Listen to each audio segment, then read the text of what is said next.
semua, ketemu lagi bersama para belalang-belalang ini. Dan di konten hari ini aku tuh pengen ngejelasin salah satu jenis belalang yang nggak ada di Indonesia dan tips and tricksnya juga buat teman-teman pelihara ya. Jadi langsung aja aku mulai.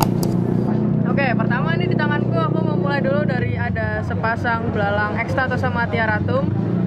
Ini berasal dari Australia dan dia nggak ada di Indonesia. Dan apa sih keunikannya nih, teman-teman bisa lihat ya. Ini kita bisa lihat nih. Kan langsung di shoot aja ke bawah aja. Nah, ini kita lihat di pertama kepalanya dulu, lihat banget. Dia bener-bener tajam-tajam, teman-teman. Nih, tuh. Terus juga kita bisa lihat di badannya ini banyak banget durinya, apalagi di bagian bawah, teman-teman. Kelihatan nggak? Nggak ya? Tapi itu duri semua dan dia kelihatan kayak kalajengking, teman-teman. Padahal dia nggak berbahaya sama sekali untuk manusia. Dia nggak punya sengat, dia nggak punya bisa, nggak punya racun. Jadi Ekstatosoma tiaratum ini juga sangat cocok untuk pemula ya, teman-teman. Karena dia ini bisa hidup di lingkungan perkotaan dengan pohon yang mudah ditemui, yaitu jambu dan mangga ya, teman-teman. Jambu biji ya spesifik. Oke, ini kita taruh sini aja dulu. Ini ada jantannya terbang, teman-teman. Aku lupa. Taruh di sini nggak apa-apa sih. Nah. Oke. Jadi sebelum kita bahas ke yang paling jarang di Indonesia nih, si Ekstatosoma tiaratum ini, itu tuh dia sama seperti pasmit lainnya tuh, kelompok belalang-belalang daun dan ranting. Dia itu pakannya daun, terus dia nggak memangsa hewan lain alias dia herbivora. Lalu juga dia ini bertelur dengan cara dijatuhkan aja, jadi gampang nanti ngumpulinnya. Oke, mungkin tips and trik dari aku pertama, teman-teman, yang pasti kita harus punya kandangnya dulu nih sebelum punya hewannya. Kalau bisa kandangnya mungkin ukuran ini 60 cm ya tingginya, lalu lebarnya sekitar 40 lah ya. 60 kali 40 ini udah bagus, teman-teman, untuk mereka. Kalau bisa lebih besar lebih baik lagi, apalagi mereka ini kan ada namanya molting. Nah, kalau molting itu jangan sampai gagal di merekanya, karena proses ini tuh bener-bener penting banget ke tahap berikutnya. Jadi ketika mereka gagal molting itu mereka bakalan bisa cacat ataupun mati. Jadi kalau bisa kandangnya nggak usah terlalu sempit biar mereka proses molting terus juga pertumbuhannya itu lancar, teman-teman. Itu mungkin tips pertama, itu dari kandangnya. Lalu ini kita lihat ke pakannya dulu ya, teman-teman. Jangan salah kira dia makan buah, enggak. Dia makannya daun, teman-teman. Jadi kita perlu siapin dulu, mungkin kalau punya pohon atau misal mau nanam dulu. Ini kita bisa lihat di sini. Ini pakannya daun jambu biji, teman-teman ya. Daun jambu biji, mangga atau juga rambutan, tapi itu tergantung jenis apa. Dan kalau jenis yang aku bahas ini Ekstatosoma tiaratum, ini dia makannya daun jambu ya, seperti ini. Nah, terus kemudian kita juga harus bisa memperhatikan kesegaran di daun itu. Kalau misal kita nanam yang nggak pakai pot, dimasukin ke sini, kita cuma pakai plastik atau pakai wadah air, itu kita harus bisa mastiin kesegarannya. Jadi kita harus mengganti daunnya itu sekitar 3-4 hari sekali lah ya daunnya. Itu tergantung kelembapan sekitar juga. Jadi daunnya itu kita bisa lihat kalau udah mulai mengering itu harus kita ganti. Sebaiknya sebelum sampai tahap mengering itu udah kita ganti agar daunnya itu juga masih bagus dan bernutrisi yang cukup buat mereka. Seperti itu. Lalu juga kita yang ketiga ya, ini pastikan kelembapan sebenarnya, teman-teman. Oke, teman-teman, sebelum aku lanjut ke tips ketiga, aku mau kasih tahu dulu kalau perawatan ini sama ke live insect itu sama ya. Ini ada Bullcryphilium dari Jawa Barat. Ini doang dia sendiri yang aku bawa dari Indonesia, yang lainnya dari luar negeri ya. Dan ini adalah jenis Diapterodes gigantea dan ini dari Kepulauan Karibean. Dia ada di Pulau Grenadanya, teman-teman. Di situ doang dan dia endemik sana. Jadi ini aku lestarikan di Indonesia ini juga. Dan ini masih sangat jarang sekali, teman-teman, di Indonesia. Oke, kita lanjut lagi ke kelembapan. Tips ketiga, kelembapan. Kenapa kok kelembapan penting?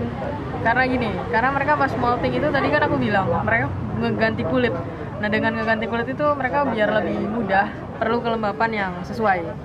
Dan berapa sih biasanya kelembapan yang cocok untuk para pasmit ini?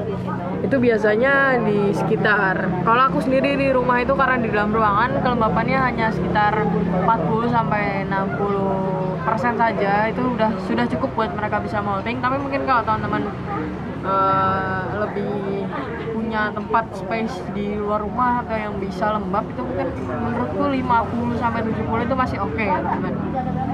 Tapi jangan sampai kelembapannya itu yang basah. Kenapa jangan basah? Karena itu juga mereka bertelur. Loh, kok berhubungan sama telurnya? Karena telurnya mereka itu kan ada di bawah kandang. Dan otomatis kalau misalnya kandangnya basah, terus airnya juga banyak, telurnya itu nanti bakalan bisa kebasahan, terus jamur atau juga kerendam air.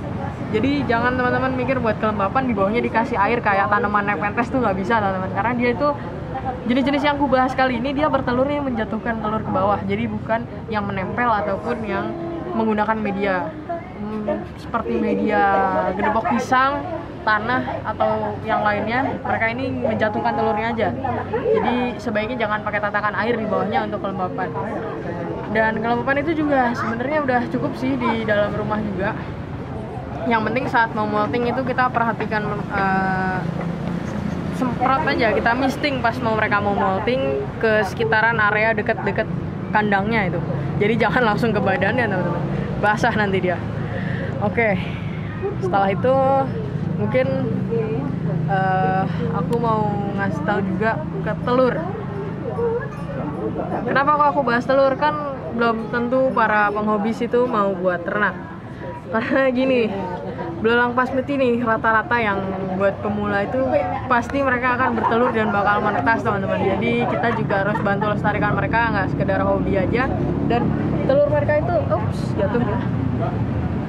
Telur mereka itu biasanya seperti aku bilang dia dijatuhkan aja di bawah, tapi di sini nggak ada yang bertelur teman-teman. Oh, ada. Nah ini, kelihatan nggak? Nah ini telur dari yang hijau ini, yang dari Caribbean, Diaperodes gigantea. Dan telur ini harus kita jaga. Kenapa? Karena mereka ini adalah takut jatuh loh. Karena si telur itu adalah calon-calon yang akan bisa lestari lagi.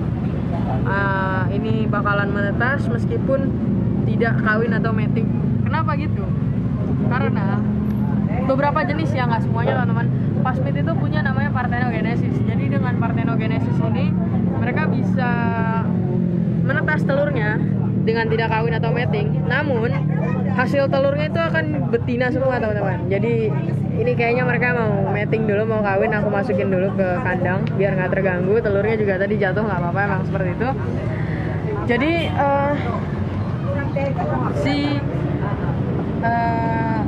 belalang ini juga punya keunikan itu teman-teman. Dia bisa parthenogenesis, bisa telurnya menetas tapi betina semua hasilnya. Dan menurutku lebih baik kawin sih daripada parthenogenesis. Karena kenapa? Kalau parthenogenesis jantannya bisa lama-lama punah teman-teman. Jadi lebih baik parthenogenesis. Dan mungkin dari genetiknya juga ya, aku pernah baca katanya itu berpengaruh. Tapi mungkin teman-teman bisa kasih ilmu lagi kalau tentang genetik. Aku udah agak lupa, baca jurnalnya udah lama soalnya. Dan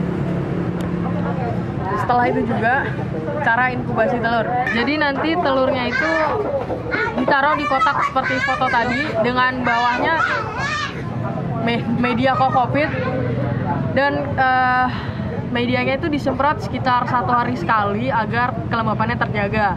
Kalau aku pakai tatakan air, nah seperti ini nih fotonya. Oke, itu tadi ada 2 foto ya, teman-teman bisa cek dan pause aja kalau mau perhatiin lebih detail lagi kayak gimana bentuknya. Dan seperti itu aja, nanti telurnya dalam hitungan 2 bulan sampai 7 bulan akan menetas menjadi individu belalang baru. Tapi kalau dia bertelur baru satu. Nah ini telur ini, kita ambil dulu. Soalnya telurnya nggak boleh sampai hilang teman-teman ke alam, karena ini bukan dari Indonesia, jadi harus aku kumpulkan dan aku di sini juga bertanggung jawab atas telurnya yang dari luar negeri agar tidak invasif. Oke, lanjut lagi. Dan kalau misal telurnya berjamur itu kita bisa pindahkan ke media dan kotak yang baru, yang pastinya kalau aku kokopitnya direbus dulu teman-teman biar steril dan didinginkan mungkin sekitar semalaman, habis itu baru kita pakai buat media telur ini. Oke, itu tips and trik dari aku buat melihara belalang-belalang ini. Dan juga kalau misalnya teman-teman punya pertanyaan, masih banyak yang ditanya-tanya gitu di hati, masih penasaran nih kok kayak gini, terus caranya ada apa lagi sih, mungkin bisa tulis aja di komentar atau DM Instagram aku. Dan juga buat teman-teman yang berminat buat pelihara belalang daun dan juga ranting, bagi yang benar-benar nggak sekedar berminat aja, bagi benar-benar yang ingin mengembangbiakan mereka dan mau mengurus dengan baik dan benar, bisa hubungi DM Instagram aku juga, karena sekarang aku udah menjual beberapa hasil breeding belalang. Sebenarnya mereka bukan belalang teman-teman, tapi orang Indonesia lebih sering menyebut belalang. Oke, mungkin aku ganti namanya, menyebutnya dengan serangga ranting dan serangga daun. Bisa chat ke aku, dan itu jenisnya ada Pulchrifilium yang ini dari Jawa Barat, dan juga Parnassia sumatrana dari Jawa Barat juga teman-teman. Jadi kalau teman-teman berminat dan serius bisa DM Instagram aku aja buat nanti kita bisa bahas lebih dalam juga. Oke, mungkin untuk konten kali ini tips and trik belalang daun dan belalang ranting sekalian aku bahas belalangnya juga ini. Cukup sekian aja. Semoga konten ini bermanfaat bagi teman-teman, dan dadah, sampai jumpa di konten berikutnya.